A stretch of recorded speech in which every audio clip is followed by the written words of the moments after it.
উনারা কথায় কথায় বিশিষ্ট সিনিয়র সাংবাদিকবৃন্দ কথায় কথায় খালি মবের দায় চাপায় যে হ্যাঁ ইউনূস সরকারের সময় এরকম মব হয়েছে এরকম হয়েছে। আচ্ছা আপনি আমাকে বলেন, এই 12ই ফেব্রুয়ারির পরে আপনি কি মব দেখেন নাই?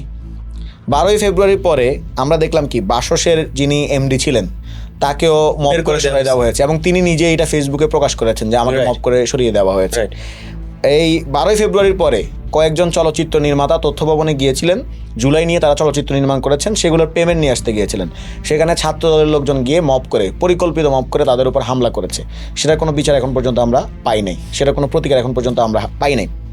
আমরা এই 12 ফেব্রুয়ারি পরেই দেখলাম যে আপনার এই যে বাংলাদেশ ব্যাংকের সামনে একটা প্রতিষ্ঠান, এই প্রতিষ্ঠানের সামনে মব করে গভর্নর এবং তাদের যে উপদেষ্টা তাদেরকেও পর্যন্ত সরিয়ে দেওয়া হয়েছে।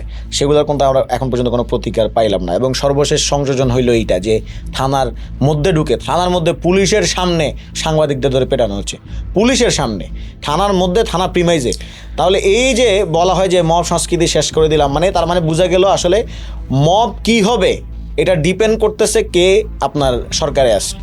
মানে উনাদের পন্থী যদি কোনো মব হয়, উনাদের পন্থী যদি কেউ কিছু করে, ওইটা কোনো মব না। তার মানে মব দুই প্রকার, একটা হচ্ছে সাধারণ মব আর একটা হচ্ছে সরকার সমর্থিত মব।